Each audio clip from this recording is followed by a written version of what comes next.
नमस्कार, P news में आपका स्वागत है। आप देख रहे हैं पी न्यूज। मैं हूं कृष्ण कुमार संजय। राजद नेत्री विभा देवी का जनता दर्शन कार्यक्रम दिन प्रतिदिन जोर पकड़ने लगा है। जी, बिहार के समस्तीपुर जिले के हसनपुर विधानसभा क्षेत्र के अंतर्गत हसनपुर प्रखंड क्षेत्र में राजद की वरिष्ठ नेत्री एवं विधान प्रखंड के पूर्व प्रखंड प्रमुख विभा देवी ने जनता दर्शन कार्यक्रम के तहत आम लोगों को जागरूक करने का काम कर रही है। उन्होंने लोगों को बताया कि बिहार के लोगों को विकास सिर्फ एक ही नेता तेजस्वी यादव है, वही कर सकते हैं, दूसरा और कोई नहीं। क्षेत्र भ्रमण के दौरान उन्होंने पूरे जत्था के साथ मंगलगढ़, दूधपुरा, खरैया, फुलहारा, सरहजिया, नयानगर समेत कई गांव में पहुंचकर जनता से रूबरू होकर तेजस्वी यादव के विजन को समझाकर लोगों को जागरूक कर रही है कि यदि तेजस्वी बिहार का सीएम बनते हैं तो विकास का गंगा बहा दूंगी। उसी दरमियान लोग उन्हें बता रहे हैं कि बाहरी को समर्थन नहीं करूंगा, स्थानीय उम्मीदवार को जिताने का काम करूंगा। बताते चले कि लोगों ने बताया कि हमें अपने घर का नेता चाहिए, जब हमारे घर में ही महिला नेत्री है तो बाहर का क्या जरूरत है। फिलहाल कई बाहरी लोग हसनपुर विधानसभा में एंट्री किया है। इसी बात पर राजद के भावी प्रत्याशी विभा देवी ने बताया कि मैं खुद हसनपुर की बेटी और बहू हाजिर हूँ, तो बाहरी का क्या काम है, मेरे अंगने में तुम्हारा क्या काम है। मौके पर भूषण यादव, पंकज पटेल, कुंदन कुमार यादव, सुनील यादव के अलावा अन्य कई लोग उपस्थित थे। वही मंगलगढ़ में बिरजू जी शिक्षक के घर संवेदना प्रकट करने पहुंचे, चूंकि उनके एक परिजन का आकस्मिक निधन हो गया था। इस न्यूज को अधिक से अधिक लाइक कीजिए, शेयर कीजिए, सब्सक्राइब कीजिए, कमेंट कीजिए। लगातार लोगों के बीच जा रहे हैं, क्या लग रहा है इस बार लोगों के बीच जा रहे हैं, लोगों के बीच क्या चर्चाएं हैं? लोगों को बहुत खुशी हो रही है। जब हम क्षेत्र में घूम रहे हैं तो उनको बहुत खुशी हो रहा है। उनको लग रहा है ना कि तेजस्वी जी का भेजा हुआ कोई सिपाही है, जो उनका हम हालचाल लेने और उनका संदेश पहुंचाने के लिए आए हैं कि हम आरजेडी से के कार्यकर्ता हैं और तेजस्वी जी का संदेश आप लोग के घर तक पहुंचाने के लिए आए हैं। इतना सुनकर पर्चा वो लोग हाथ इतना लेके कितना खुशी खुशी पढ़ते हैं, अब तुम बता नहीं सकते इतना वो लोग खुश होते हैं देख। आपके दल से कई ऐसे प्रत्याशी हैं जो क्षेत्र में घूम रहे हैं, लेकिन उसमें सबसे ज़्यादा आप मेहनत कर रही है। क्या लग रहा है कि इस बार टिकट मिलेगा आपको? देखिए, प्रत्याशी बनने में कितना खर्चा लगता है। 5,000 से 10,000 रुपया खर्चा लोग करता है, कुर्ता पजामा दो सिला के कहता है कि हम प्रत्याशी हैं। लेकिन पार्टी के लिए काम करना पड़ता है। और ज़मीन पर जब तक आप पार्टी के लिए काम नहीं करिएगा, पार्टी के संदेश को आप जब घर तक नहीं पहुँचाइएगा, तो ऐसा प्रत्याशी कहने से कोई फायदा नहीं है। बस जो पार्टी के लिए काम करता है वो पार्टी का कार्यकर्ता होता है, वही पार्टी का प्रत्याशी होता है। आप अभी तक कहाँ कहाँ भ्रमण कर चुके हैं? आज सपरी, डुमरा, चंदरपुर, डबरा, औरा, सकरपुरा, मंगलगढ़, दूधपुरा, इन सब जगहों पर आप आज जी घूम जी चुके हैं। हाँ, आज लोगों का कैसा समर्थन मिल रहा है? बहुत अच्छा समर्थन मिल रहा है। लोगों का तेजस्वी जी के प्रति बहुत ही क्या कहिएगा, अच्छा प्रेम है, सद्भाव है और लोग चाहते हैं कि इस बार तेजस्वी जी मुख्यमंत्री बने और बिहार का सरकार का बदला। आप अभी बोले तेजस्वी जी मुख्यमंत्री बने। तेजस्वी जी युवा हैं और युवा की सरकार आप लोग चाहते हैं, और यहाँ जो मौजूद सैकड़ों की संख्या में युवा हैं वो सब भी चाहते हैं कि युवा की सरकार बने। जी जी। लेकिन हसनपुर विधानसभा में एक बुढ़ा शेर भी अपने आप को आरजेडी का भावी प्रत्याशी बता के घूम रहा है, जो रिटायर चुनाव क्या कहते हैं, किसी भी सरकारी जॉब से रिटायर होने के बाद वो रिटायर होना हुआ अपने घर पे बैठने के बराबर में। 60 साल में रिटायर होता है, वो रिटायर आदमी अब चुनावी मैदान में आ रहा है, किस आधार पे? देखिए, यहाँ पे हसनपुर विधानसभा नेता विहीन नहीं है। यहाँ पे अपने धुरे में नेता है।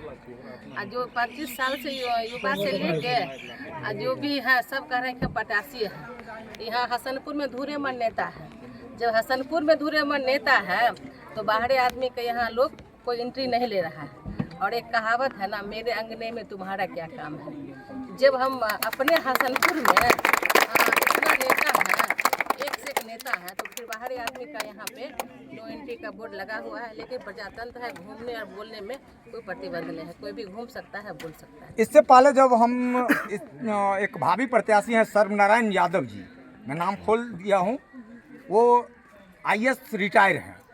उनसे जब ये पूछा गया कि आप बाहरी होके हसनपुर विधानसभा में चुनावी मैदान में आए हैं, और इससे पहले हसनपुर विधानसभा से तेज प्रताप यादव जी विधायक रहे और 5 साल में देखना भी मुनासिब नहीं समझे, अपने जनता से मिलना भी मुनासिब नहीं समझे, और जैसे ही बाहरी का चर्चा किया तो उन्होंने बताया कि रोसड़ा अनुमंडल में ही मेरा भी घर है। लेकिन जब वो अपना बायोडाटा लोगों के बीच में बांटे हैं, उसमें दिख रहा है कि वो पटना का एड्रेस लगाए हुए हैं। तो पटना उसको देखने के लिए और भेंट करने के लिए लोग जाएगा हसनपुर विधानसभा का या रोसड़ा अनुमंडल। देखिए यहाँ की जनता को आईएएस नहीं चाहिए, कोई आईएएस आईपीएस यहाँ की जनता को नहीं चाहिए। यहाँ के जो बेटा है, यहाँ की जो बेटी है, यहाँ की जो बहू है, यहाँ की जनता उसको इस बार विधायक के रूप में ना देखना चाह रहे हैं। इसीलिए कोई आईएएस हो आईपीएस हो ना, वो अपना लोगो अपना जेबी में रखे। यहाँ उनका आईएएस का लोगो, जनता का कोई मतलब नहीं उस लोगों से। और यहाँ की जनता को यहाँ की बहू, यहाँ की बेटी एमएलए के रूप में चाहिए, और यही लोग देख रहे हैं। तो रिटायर की उम्र में फिर चुनावी मैदान में आने का क्या मतलब है? देखिए प्रजातंत्र है, आपको बोले ना, बोलने में और घूमने में कोई टैक्स नहीं लगता है, इसलिए अपना घूमने दीजिए, बोलने दीजिए, कोई दिक्कत नहीं है। और प्रजातंत्र है, जनता उसको सही समय पे सही जवाब दे देगी। हसनपुर विधानसभा से पहली बार कोई महिला प्रत्याशी चुनावी मैदान में है, तो क्या लगता है महिलाओं का सपोर्ट रहेगा आपके साथ? देखिए अभी तक तो जितने भी यहाँ पे एमएलए बने हैं सब जेंट्स ही बने हैं, और हम हसनपुर विधानसभा की बहू हैं और बेटी भी हैं, दोनों हैं।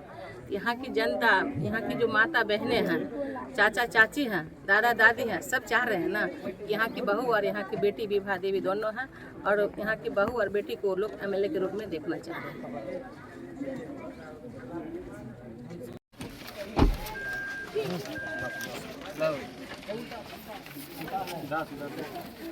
फोटो घिर दो ये चलो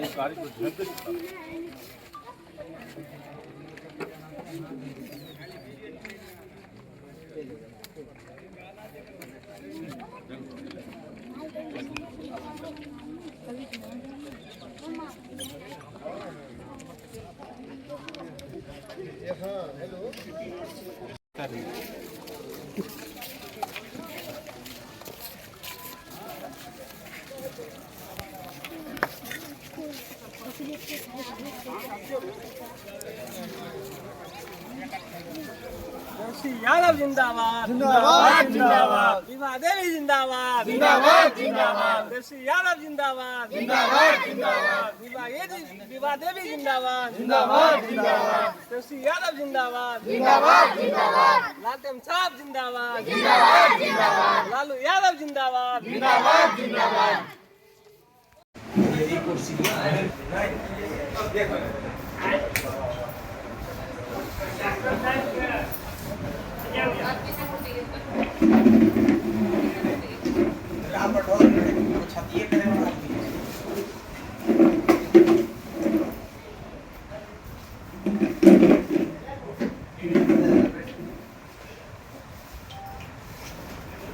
बैठो, आओ बैठ जाओ।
बीपीएससी